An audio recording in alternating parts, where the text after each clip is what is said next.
我在中国的首都北京有这么一个地方，在北京中心地区正北偏西一点的地方叫牡丹园公园，这里一直是同志们聚会的乐园。现在您看到的是春节前的牡丹园。哎呦，今天发文章哦，糟死了，真是的，发不出去。新浪微博不让，新浪博客不让发，简书让发了。上篇文章是简书不让发，新浪博客让发。说真奇怪，也不告诉我到底哪个词是关键词不让发，哪个是敏感词都不告诉我。没错，法海有写博客的习惯，有喜欢读文字的朋友可以去看一看。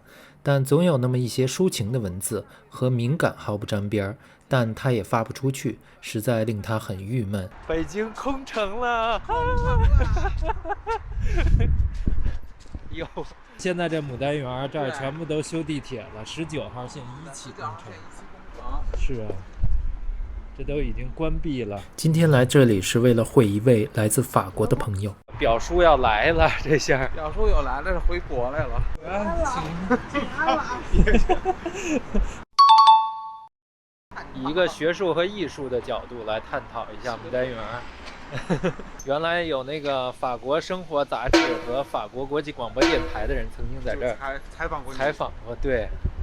就是我之前在那个查资料的时候看到过，采访你的那2个，你看，有吧？还真有，真看到了。我也好久没来了都。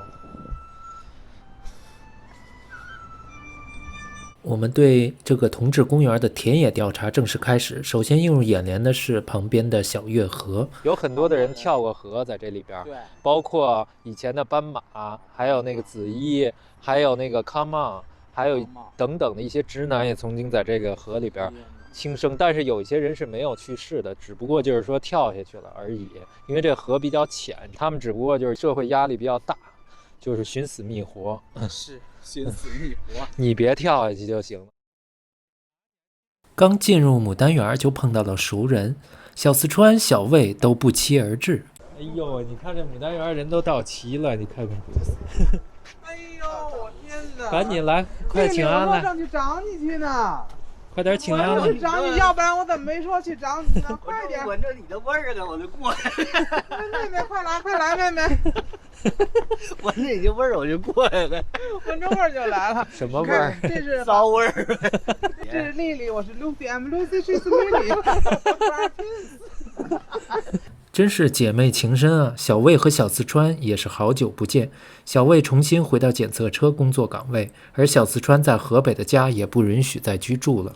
小四川只是简单寒暄之后就离开了，而我们的田野调查则要从园子的女装者开始讲起。这位姐姐穿衣服特别的时尚，今天特别流行那个黑色的高领带，穿在衬衫那个是 H&M 的新款。你也对时尚非常有研究是吧？你也是去过米兰的人，对。戛纳电影节，戛纳电影节都没邀请你。一名影后。田野，什么叫田野调查呀？田野调查其实就是人类学调查的，人类学调查的一种方式。我觉得要做这一行业，你不能太挑人，太摘食儿。就是你越挑的话，他有可能找不到合适的。比如说，他要是去长虹桥那儿站街，有好多司机。你比如说武当他们那种人，就找那个司机，就是出租车的，开出租车的，或者那种的，或者拦那种车，他就穿得很暴露那种，然后就把他们给拦住了。然后有的就可以给他们做一个什么小活儿，所谓的口活这类的，然后就玩。这一次可能就没多少钱吧，30、20、50撑死了。但是他一晚上他可以做很多次。有的人他可能去酒吧挂直男，然后去到那个酒吧里，有可能就是一晚上的话，全活的话会好几百。这个还真是，根据不同的场所不一样而不一样。有的可能就是在大街上边找一些就是随便路过的那些对他有兴趣的，拉到小树林里边就干一炮那种，那可能就便宜。你看人武当那时候特有经验，人挂直男啊，化女装，哥几点了？然后就是你说，肯定那男的要是不正经的话，肯定会他就会说，姐你这大半夜的怎么还在外边溜达呢？啊，我老公不在家，我好寂寞。我老公不在家，出差了，我憋得好难受。哎，你看，这就高上了，这成了，特别自然就成了这一单。对，你看不用到这儿来了。我跟你说，你看这些年没脑子特别的好使。真是。那要碰见警察了，该怎么说呀？警察？人家不在那什么，人家在专门站街的地方啊，人就在沙河那边。沙河那边，我住那边的时候啊，就有好多真的也那么站，就是那个，就不有一停的车吗？一个空站一个，一个空站一个。我的天哪！就在那车缝里边站着。车缝里站。我那时候刚住那边的时候，我还见过。叫人妖村，可能我用这词儿不是特别合适，但是人们就管它叫人妖村，就在沙河那边吧，还是哪儿？昌平那块儿，好多人都在那儿就是站街化女装的。小雪、嘎嘎，还有谁？文文。人武当，我跟你说特别自然，那一单就成了。你要是他不问你的话，或者说不告诉你几点的，肯定这人都特别有戒备之心，人也不喜，或者是说不喜欢你这种类型，那你也甭挂了。他还说说哥几点了，还说是后半夜2点了，那他要想玩，他肯定说，哎，你这么晚怎么还在大街上溜达？你怎么不回家呀？哎，那肯定是能打。以前很多的就是那些长虹桥卖淫站街的都上过《法制进行时》北京的一档节目，有一叫大红花的，对，大红花，看见那小野花给我小野花，上的《法制进行时》中央台的，对，然后说什么某，然后说在哪儿站街，然后穿那个大花裙子。以前我看一朋友也上过，还写着什么“安能辨我是雄雌”那新闻标题。能辨我是雄雌。他就是化女装嘛，勾引直男，然后被直男给点了，然后就那个被抓了。打的是吧？有一回。有一个对视频上放的，然后还有把那个警察把那假发给揪啊！警察就呀哥，你慢点，疼死了！你慢点，疼死了！你慢点，是那个吗？哥，你别着急，我给你栽，你别跑。他们主要不是在这干活，就是比如说是在牡丹园这边，那他们为什么还会在这边聚集，在这边待很久时间？这边有姐妹呀，是不是？家对，相当于很多的人都在这边聚集，他们之间也可以互相去交流。哎，我今天玩了多少，我挣了多少钱，互相可以交流资源。有一些那种直男，你玩过，姐妹玩过是吧？他玩过，他也可以去联系，可以互相的去共享一下这种资源。我说想当初武当坐在这块，这盘着腿。哎呀，我得补点粉了，这风吹日晒的，老娘的脸都干了。你看我这粉条补的行不行啊？我说这有点干啊，行，你看这样可以吗？我再补一点。你可不知道我这粉底可是香奈儿的。香奈儿的，不是香奈儿的。我喷的香水都是迪奥的旷野，奥迪的。奥迪次人。靠谱，看咱那唇膏，你知道什么牌子的吗？高露洁的。高露洁牙膏。对他那个都是那个差一个字母的，好像是粉底都是明艳的，对吧？然后那个睫毛膏都是那个火烈鸟的，都是那个妓女的用的牌子。逗死我了！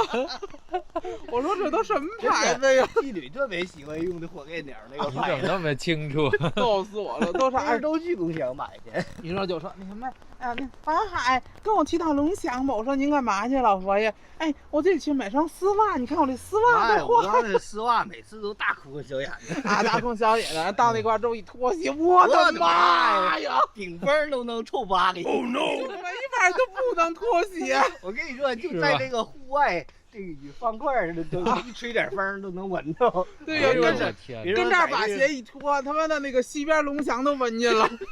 一脱，那边给我给弄都吓着完了。哎呦，怎么那么臭啊！一看就是武当脱鞋了。是，哎呦那臭哦！哎呦那臭，顶风都臭麻了，臭死了。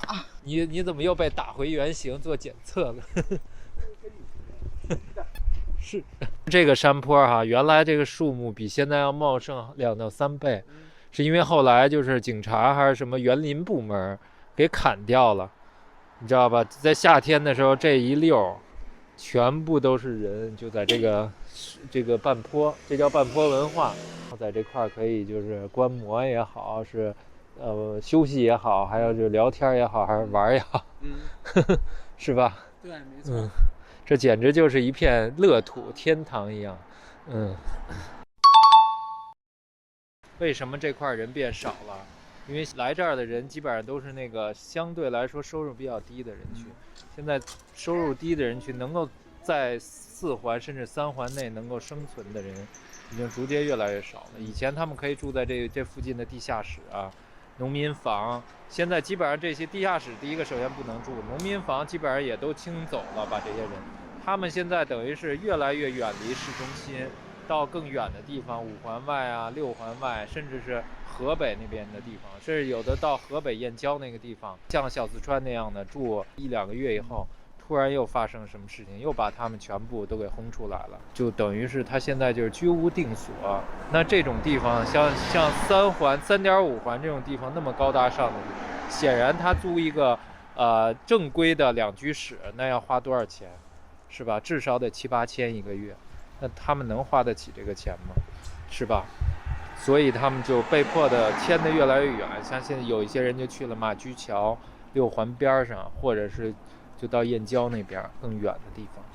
哦，对了，之所以做这个田野调查，也是因为身在法国的这个朋友想把牡丹园的人和事儿拍成戏剧作为一个课题研究，希望我们的叙述能够让后人更好的包容和理解，在这个世界上还有着这么一个特殊的群体。他是个什么样的人？谁呀？武当。武当是一个悲剧人物吧？哎呀，我觉得武当也真挺悲剧的。悲剧人物。来法国没有牡丹园是吧？中国画的没，我不知道，我应该没有。没有。对，因为我们那边有那个就是那个同志的聚集区啊，整个都酒吧什么的。那不乱。你要说乱，它也乱，就是但是没有咱们这边写的那么乱。就你说什么黄马甲什么那时候，我对象他妈妈在那边黄马甲，然后我在这边等他，我就在这边坐着喝咖啡，他在那边黄马甲游行了。人家是乱中有秩序，知道吧？因为他们要游行就只能是画圈那个地方。画圈那地方啊，你生日哈，你生日打算买一个大蛋糕是吧？对，走吧，去沙河买蛋糕去吧，真便宜。今晚上去我家买蛋糕。好的，我去你家玩去了。我要是能夜不归宿，我就他妈不回去了，直接住你们家去了。就是，不行啊。然后第2天北京就该打雷下雨。光光的，真是也没到雨打雷逼，开始大冬天打雷了，闪电了。哪儿的？哪儿出事儿？哎呦，真是的。明天就是法海的生日，但今日天色已晚，一起去小薇的住处已不现实。法海不能不跟家里提前打个招呼就在外留宿，只能就近在郭林家常菜中为法海提前庆生了。这就是今天在牡丹园田野调查的一天。感谢您的收看，记得订阅，并且点击订阅旁边的小铃铛。公司所进贡的驴打滚。一个个的跟喝醉了似的。你看这嘴，大红脸是吧？村红。这个麦当劳就是你们